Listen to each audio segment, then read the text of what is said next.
From the last budget to now, the government has financed its operations basically from cash flow and basically from short-term borrowing on the regional securities market, Mr. Speaker. This is how the government has been financing its operations. So this is the first time that we are coming to the Parliament to borrow new money to finance the 2022-2023 budget, Mr. Speaker. Prime Minister Honorable Philip J. Pierre commits his 2022-2023 budget to support government programs, projects, and services which directly benefit St. Lucians. This loan provides a rare opportunity to significantly alter the macroeconomic and social landscape of St. Lucia.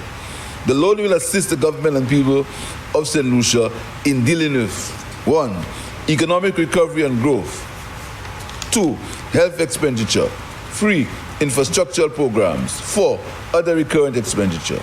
Mr. Speaker, more specifically, these funds will be utilized to reprofile expensive components of the central government's official public debt stock, fund social and capital projects, and eliminate some high levels of liabilities, such as payables and outstanding amounts due to land acquisition and other efforts. The Pierre Administration's maiden 2022-2023 budget was passed in April. Some 8 months later, and for the first time since the budget was passed, the legislature on December 6 sought Parliament's approval to secure a $277.4 million loan from the Export-Import Bank of the Republic of China to finance this year's budget. We've decided to allocate this loan, the $102 million in the following manner. $146.8 million to be allocated towards budgetary supports in the fiscal year 2022-2023, of which $92.9 million will be allocated for recurrent expenditure, while the sum of $53.8 million will be allocated for capital expenditure. The sum of $42.6 million to economic recovery and growth, which include reduction in long-outstanding high-priority payables. The sum of $69.3 million for infrastructural programs, which includes settling long-standing high-priority land acquisition liabilities. The sum of $2.1 million for health response, and the sum of $105.9 million for recurrent expenditure to include payments to ensure the contribution of government operations in the provision of goods and services to the general public.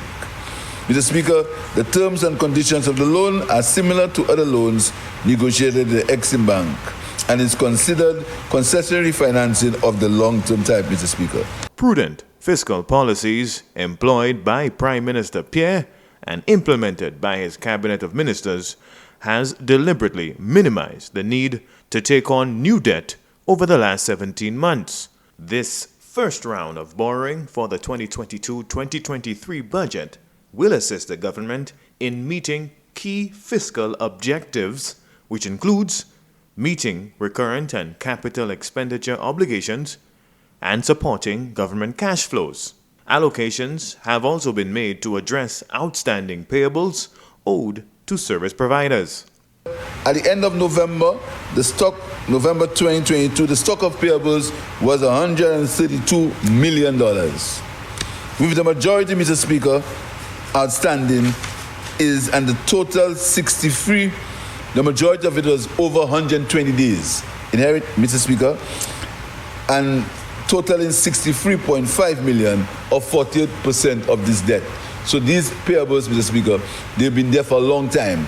They've been there for a very long time. So we are looking to see if we can use some of that money to pay down these payables, which will again help the local economy, because we are going to be paying these merchants and these suppliers that the government owes for a long time, Mr. Speaker. The loan is repayable in 20 years, commencing from the date of the first disbursement, inclusive of a grace period of 5 years. From the Office of the Prime Minister, Rihani Isidore.